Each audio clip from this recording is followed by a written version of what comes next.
This. Okay, so this is practice set 6.2, उसका fifth सम, right. Fifth और sixth सम हम लोग करेंगे और देखेंगे उसमें छोटी छोटी डिटेल्स है कैसे काम करना है, राइट. प्रयोग का समय है. क्वेश्चन को ध्यान से पढ़ना है, उसका डायग्राम बनाना है और डायग्राम बना के फिर ये फाइंड आउट करना है कि क्या दिया हुआ है उसमें लिख लेंगे. यस, और उसके बाद में क्या निकालना है वो भी लिख लेंगे, फॉर्मूले यूज करेंगे और फिर देखेंगे आंसर कैसे आने वाला है. और देखते हैं पहला अ स्टॉर्म ब्रोक अ ट्री. एक झाड़ है, एक ट्री है, यस, वो टूट गया. किससे? स्टॉर्म से, तूफान से. एंड ट्री टॉप, यानी मान लो एक झाड़ है तो उसका जो टॉप है, टॉप, ये पूरा झाड़ है अगर, तो ये जमीन पे, ये ऊपर है, तो ट्री टॉप जो है टूटने के बाद ये नीचे गिरेगा ना. सो tree top rested 20 meters from the base of the tree. जो ट्री का बेस है वहां से 20 मीटर दूरी पर वो ट्री टॉप नीचे गिरा. ठीक है. Making an angle of 60 degree with the horizontal. Making an angle of 60 degree with the horizontal. बराबर. So find the height of the tree. और इस सिनेरियो को ना पहले प्लॉट करते हैं, समझते हैं क्या दिया हुआ है. ट्रिगो का की यही है, कोई भी ट्रिगो का सम अगर आपको सॉल्व करना है तो तीन बातें आनी चाहिए. पहला, sine cos tan cosec sec cot होता क्या है ये पता होना चाहिए, पहली बात है ना. दूसरी बात, उसके सारे आइडेंटिटीज आपको मालूम होनी चाहिए. आइडेंटिटीज मतलब कौन सा जितने फॉर्मूले हमने अभी तक पढ़े, कौन से पढ़े. पहले डेफिनेशन फॉर्मूला पढ़ा, साइन थीटा क्या होता है, opposite upon hypotenuse. Cos theta क्या होता है, adjacent upon hypotenuse. Tan theta क्या होता है, ऑपोजिट अपॉन एडजेसेंट. ऐसे करके वो पूरा एक सेक्शन आपको पता होना चाहिए, राइट. पहला सेट ऑफ फॉर्मूला. दूसरा फॉर्मूला हमने कौन सा पढ़ा था, कॉम्प्लीमेंट्री फॉर्मूला, याद आया है ना. Sine theta is equal to cos 90 minus theta, है ना. Cos theta is equal to sine 90 minus theta, बराबर ना. Yes, sine cos tan cosec sec cot. हम लोगों ने सीखा था कि इस पूरे फॉर्मूले सेटअप में 3 फॉर्मूले को वाले हैं और 3 फॉर्मूले बिना को वाले हैं, उसमें को नहीं है, राइट. यस, तो अगर आपने साइन में को लगा दिया तो कोसाइन यानी कि कॉस, तो ये दोनों कॉम्प्लीमेंट्री है. यस, बराबर. टेन में को लगा दिया तो कॉट, ये दोनों कॉम्प्लीमेंट्री है. सेक में को लगा दिया कोसेक, ये भी कॉम्प्लीमेंट्री. तो याद रखना है वो कॉम्प्लीमेंट्री फॉर्मूला अपने को आना चाहिए. एक फॉर्मूला और आना चाहिए, उसको बोलते हैं रेसिप्रोकल फॉर्मूला. जैसे साइन और कोसेक, ये दोनों एक दूसरे के क्या है, रेसिप्रोकल. मतलब sine theta is equal to 1 upon cosec theta, cosec theta is equal to 1 upon sine, है ना. ये क्या है, एक दूसरे के रेसिप्रोकल्स. तो ये भी आपको पता होना चाहिए. एग्जैक्टली, बात समझ में आ रहा. यस. इसके बाद में एक 2 फॉर्मूले और आपको पता होने चाहिए. कौन से वाले, रेशियो वाले. Tan theta is equal to sine theta upon cos theta, cot theta is equal to cos theta upon sine theta, right. Yes. और इसके बाद में आता है आखिरी set of formula, last set of formula जो आपको पता होना चाहिए, दैट इज स्क्वायर आइडेंटिटी. क्या है ना. पहला formula sine square theta plus cos square theta is equal to 1. Yes. इसी से निकलेंगे 2 और फॉर्मूले. कौन से. पहला मिलेगा sine square theta is equal to 1 minus cos square theta. दूसरा निकलेगा cos square theta is equal to 1 minus sine square theta. Correct, पक्का. ये 2 फॉर्मूले पहले में से निकलेंगे. उसी तरह से दूसरा फॉर्मूला आपको याद रखना है, sec square theta minus tan square theta is equal to 1. इसमें से भी 2 फॉर्मूले निकलेंगे. पहला निकलेगा sec square theta is equal to 1 plus tan square theta. दूसरा निकलेगा tan square theta is equal to sec square theta minus 1. ठीक. इसी फॉर्मूले के अंदर अगर आप को और को लगा दें, अगर आप को लगा दें तो यही सेम फॉर्मूला चेंज हो जाएगा. पहले फॉर्मूला क्या था, sec square theta minus tan square theta. को लगा दो, cosec square theta minus cot square theta is equal to 1. पक्का. इसमें से भी सेम टू सेम 2 फॉर्मूले निकल जाएंगे. इतना फॉर्मूला सीखने के बाद में ये दूसरी बात है. पहली बात sine cos tan cosec sec cot होता क्या है. दूसरी बात, ये सारे फॉर्मूले आपको आनी चाहिए. तीसरी बात, जब आप एप्लीकेशन कर रहे हो, जैसे ये एप्लीकेशन है स्टेटमेंट सम, स्टेटमेंट प्रॉब्लम्स, तो उसके लिए जरूरी है कि थोड़ा सा जो भी आपने यहाँ पर कहानी पढ़ी, हर एक सब में आपको एक कहानी मिलेगी, एक स्टोरी मिलेगी, है ना. वो स्टोरी ना उसको पिक्टोरियल रिप्रेजेंटेशन के फॉर्म में लाके रख दो, उसका पिक्चर बना लो, उसका फोटो बना लो, है ना.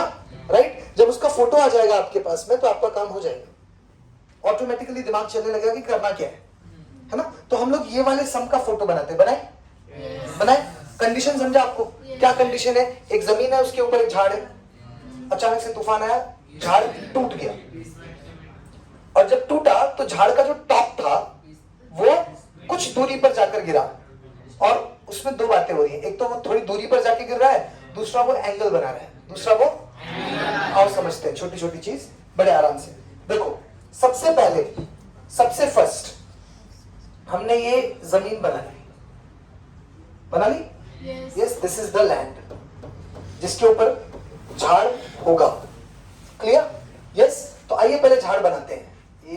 ये रहा सर वो ट्री, ये ट्री है बराबर, ये ट्री का टॉप है, ये ट्री का टॉप है। अब जब स्टॉर्म आया उसने ट्री को तोड़ा, बराबर है ना, यस कि नो, जो स्टॉर्म आएगा वो ट्री को दो तरीके से तोड़ सकता है, एक सर ये ट्री पूरा ऐसा गिर जाए, जब ऐसा अगर गिरा तो मान लो इसका हाइट 10 मीटर है, तो जब गिरेगा तो इसका टॉप भी 10 मीटर की दूरी पर जाके गिरेगा, यस कि नो, है ना। अगर यहां से यहां तक ये वाला 10 मीटर है, तो अगर ये गिरता है तो यहां पे भी 10 मीटर आएगा, ये डिस्टेंस, तो वहां पे ऑप्शन 1 कंप्लीट हो गया। ऑप्शन 2, जो तूफान आया उसने पूरे झाड़ को नहीं गिराया, है ना, उसने तोड़ा झाड़ को और तोड़ के गिराया। तो अगर वो तोड़ के गिराएगा, तो यहां से मान लो तोड़ दिया एग्जाम्पल, है ना, तो इतना सा पार्ट नीचे गिरेगा, यहां से तोड़ दिया तो इतना पार्ट नीचे गिरेगा, यस कि नो, जहां से भी तोड़ेगा वो पार्ट नीचे गिरेगा। अब यहाँ पे दो बातें होंगी। पहली बात तो ये कि अगर ये 10 मीटर है और इसको मैंने थोड़ा सा तोड़ के नीचे गिराया तो डिस्टेंस 10 मीटर से कम हो जाएगा, डिस्टेंस पूरा तो गिरा नहीं ना, राइट, इसका थोड़ा सा पार्ट टूट के गिरा तो ये जो डिस्टेंस होगा वो 10 मीटर से कम हो जाएगा, पहली बात। दूसरी बात, यहां पर आपको एक एंगल देखने को मिलेगा, क्योंकि ये वाला पार्ट टूट करके नीचे गिरा ना, है ना, तो अगर ऐसा था तो ऐसे से ऐसा गिरा, तो इसको बोलते हैं angle of elevation, angle of, समझ रहे हो ना। हाँ, तो क्वेश्चन में ये जो लाइन लिख रखी इन लोगों ने ना, कौन सी वाली, making the angle of 60 degree with the horizontal, इससे ये बात समझ में आती है कि झाड़ पूरा नहीं गिरा है, झाड़ टूट के गिरा है। जब टूट के गिरेगा तभी एंगल बनाएगा, अगर पूरा गिर गया तो एंगल 0 डिग्री बनाएगा और डिस्टेंस भी 10 मीटर का होगा। पर अभी दो बातें क्लियर हो गई।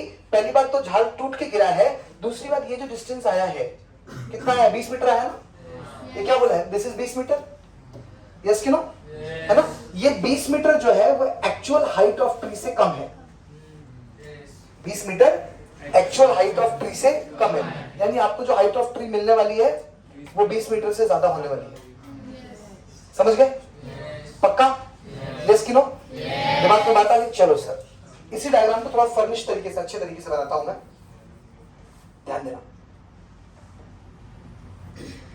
ये तो कुछ चीजें हैं यहां पर। ये आ गया आपका झाड़, झाड़ का नाम ले ले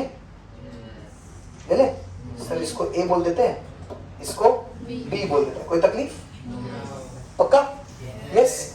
अब ये झाड़ मान लो यहां से टूट गया, या ठीक है चलो यहां से तोड़ दिया मैंने झाड़ को, तो अब ये वाला नीचे आ जाएगा ना, तो ये जो ए था वो ए इधर आ गया, तो मैं इधर ए लिख दूं, पक्का। ये वाला ए टूट के यहां आ गया, तो इसको ए लिख दूं। सर दोनों सेम रहेगा तो हमको कंफ्यूजन होगा, कोई बात नहीं, इधर ए डैश डाल दो, पक्का, यस। चलो सर ठीक है, ओके सर। अगर मान लो ये वाला पॉइंट सी है, ये वाला पॉइंट सी है, तो मैं आपसे एक सवाल पूछूंगा, मुझे बताना, क्या ए डैश सी और ए सी दोनों का लेंथ सेम है कि अलग अलग है? सेम है सर, क्योंकि यही तो टूट के गिरा है ना, राइट। तो ए डैश सी और ए सी ये दोनों एक ही बात है, दोनों एक ही बात है, ठीक है सर। ये आ गया 90 डिग्री, कोई तकलीफ नहीं ना, पक्का, चलिए ओके ओके सर। ये वाला एंगल बोला है 60 डिग्री, देखिए पढ़िए क्या बोला है ना, 20 meter from the base of the tree, ये 20 मीटर है और making an angle of 60 degree, कोई प्रॉब्लम, पक्का ना, यस नो। अब क्या निकालना है, find the sir this full height of the tree, क्या निकालना है, हाइट ऑफ द ट्री, क्या निकालना है? Height of the tree. ये पूरी हाइट निकालनी है सर झाड़ की। अच्छा, पूरी हाइट निकालने के लिए आपको क्या करना पड़ेगा? ये वाला हाइट भी निकालना पड़ेगा जो कि इसके इक्वल है, बराबर है, करेक्ट? तो अगर आपने ये निकाल लिया तो आपको ये मिल जाएगा। दूसरी बात, ये वाला भी आपको निकालना पड़ेगा, ये वाला भी निकालना पड़ेगा ना? क्यों निकालना पड़ेगा? What is the reason? Sir जैसे आप ये निकाल लेंगे, ये वाला और ये वाला ऐड कर देंगे, हमारा काम हो गया, करेक्ट? समझा? तो हमारा दो टारगेट है। पहला टारगेट है ये वाला निकाल लो, दूसरा टारगेट है ये वाला निकाल लो, और ये वाला तो इसके इक्वल है, तो ये वाला निकाल लो तो ये ऑटोमेटिकली निकल जाएगा। शुरुआत करें? चलो, ओके। यहां क्या लिखोगे? क्या लिखोगे बोलो? Consider the above diagram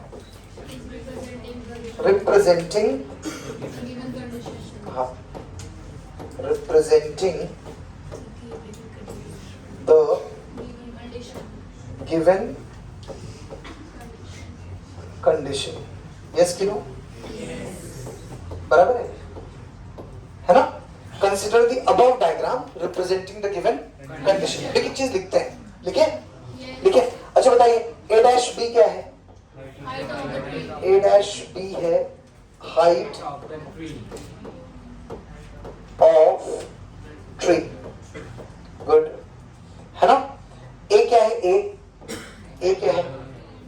top of tree, top of tree, बराबर ना? एंगल ए क्या है? Angle A angle of elevation, है ना?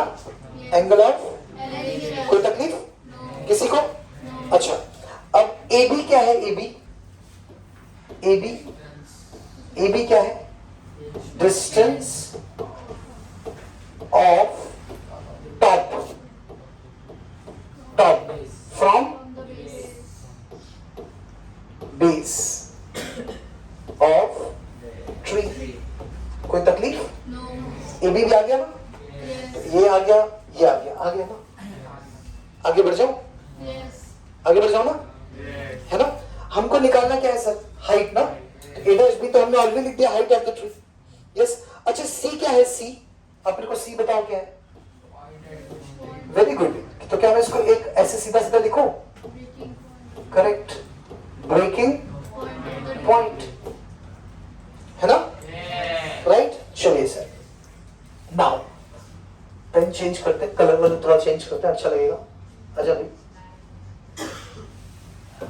ठीक है, ये देखो लिख रहा हूं, in right angled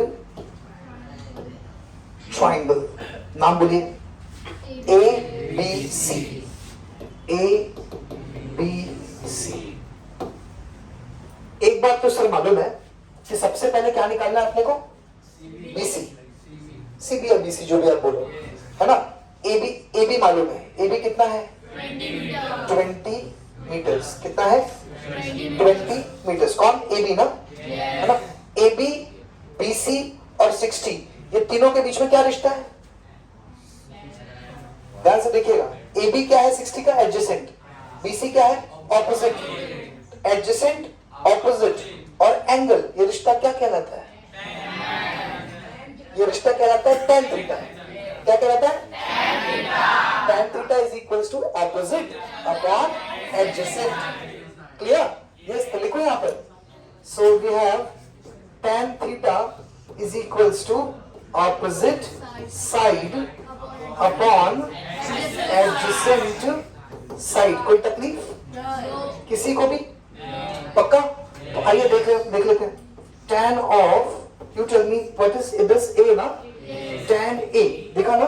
tan a is equal to bc upon ab, is equal to bc upon ab। कोई तकलीफ? सब्स्टिट्यूट करें? therefore what is tan a बोलेगा तो 60 degree is equal to bc। bc कितना है सर? नहीं मालूम bc, bc is not known, bc तो चाहिए अपने को, upon what is ab, tell me? AB is 20. Very good. What is tan 60? Root 3. So sir, this is root 3 is equal to BC upon 20. So what is BC? Tell me. 20 root 3. 20 root 3 क्या? Meters. बराबर? So BC आ जाएगा 20 root 3 meters. अच्छा लगा? कोई तकलीफ यहाँ तक किसी को? BC is 20 root 3 meters. Correct? आगे बढ़ो. पक्का? ये निकल गया सर 20 root 3. अब ये निकाले? है ना? आओ निकाले. उसी सेम ट्रायंगल में, सेम ट्रायंगल में. अगर ये निकाल लूं तो मेरा काम हो जाएगा. अच्छा, इसका और इसका. वेरी गुड, शाबाश. सर ये एडजेसेंट साइड है और ये हाइपोटेन्यूज है. तो एडजेसेंट, हाइपोटेन्यूज और एंगल तीनों के बीच जो रिश्ता है उसका नाम क्या है? Cos theta. बराबर ना? एडजेसेंट, हाइपोटेन्यूज और थीटा, तीनों के बीच में क्या रिश्ता? Cos theta. क्यों सर? वाई? देखो यहां लिख रहा हूं, रीजन लिख रहा हूं. Now what is cos theta? Tell me. Cos theta is, हाँ बोलो sir, adjacent side upon hypotenuse. और वही तो अपने को चाहिए sir, hypotenuse. Right? So now this is cos of A is equal to, cos of A is equal to adjacent क्या है sir? A B upon hypotenuse क्या है? ए सी. समझ गया ना? रीजन समझ गया? फॉर्मूला ये सर, यही रीजन है ना? और यहाँ पे ये वैल्यू मिल रहा है. चलो सब्स्टिट्यूट करते हैं. What is cos 60? देखते हैं sir. Do you know AB? Yes sir, 20. Do you know AC? No sir, वही तो फाइंड आउट करना है. Therefore what is this? Tell me what is cos 60? 1/2. Very good. So 1 upon 2 is equals to 20 upon AC, है ना? Therefore cross multiply, so you have AC is equal to 20 into 2, which is 40. 40 meters. कोई तकलीफ? AC आ गया? BC आ गया? है ना? यहाँ लिखूंगा मैं, since AC is equal to AC, यहाँ लिखो AC dash is equal to AC, sorry A dash C ना?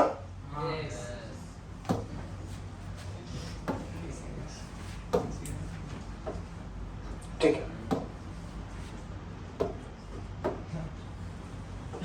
A dash C is equal to AC is equals to 40 meters. कोई तकलीफ? हाँ? यस? यस? तो अपने को अभी दो वैल्यूज मिल गई. बताओ कौन सी?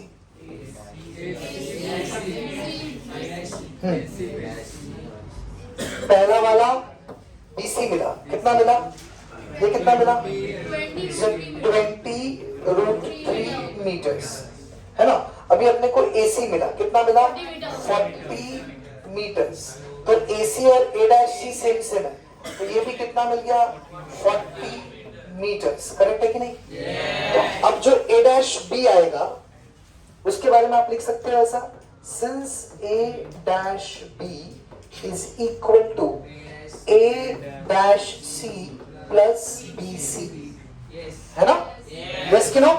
A dash C plus BC. तो इसका वैल्यू कितना आ जाएगा? What is A dash C? 40. A dash C, A dash C 40, है ना? 40 plus 20 root 3. और सर हम इसको लिख देंगे 60 root 3, right? Absolutely wrong. Absolutely wrong. क्यों सर? ये रूट 3 वाला पार्ट है, इसमें रूट 3 है ही नहीं, राइट? यस. तो इसके लिए गलती नहीं करना. Yes, it will remain 40 plus 20 root 3 only. कुछ नहीं कर सकते इसका भाई. Plus BC is equals to 40 plus 20 root 3 and this is A dash B. इतना मीटर्स। समझे कि नहीं समझे? ये ऐसे ही रहेगा। हाँ, अगर क्वेश्चन में √3 का वैल्यू दिया होता 1.73, √3 का एक्चुअल वैल्यू होता है 1.73, √2 का होता है 1.4, है ना? तो अगर बाई चांस दिया होता 1.73 तो आप मल्टीप्लाई करके आंसर निकाल के ऐड कर सकते थे, पर दिया नहीं है क्वेश्चन में तो जरूरत भी नहीं है। करेक्ट? आप इतना रखो, बिल्कुल करेक्ट है, कोई तकलीफ नहीं। बात समझा? जब आप स्टेटमेंट प्रॉब्लम कंप्लीट कर लेते हैं तो एक बहुत बड़ी जिम्मेदारी होती है उसका फाइनल आंसर लिखना। क्या लिखना? Final answer. तो फाइनल आंसर लिखेंगे क्या? चलो लिखते हैं। हाँ बोलो।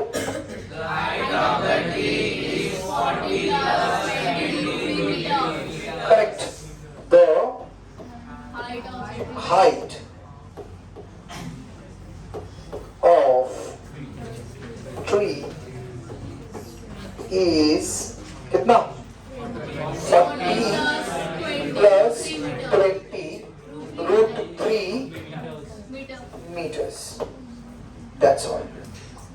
चलो, ये आंसर लास्ट में एकदम नीचे आपको लिखना है। देखो, इसको लिखोगे तो आपको एक्स्ट्रा नंबर तो नहीं मिलेंगे, लेकिन नहीं लिखोगे तो नंबर कट जरूर जाएंगे, है ना? तो लिखने पे मार्क्स नहीं है, लेकिन नहीं लिखने पर मार्क्स कटने वाला है। Correct? So this is very important. Just right it. Come on, start. Diagram का सेक्शन टोटली अलग बनाओ, अच्छा डायग्राम बनाओ और पूरा प्रोसेस आगे करो जल्दी।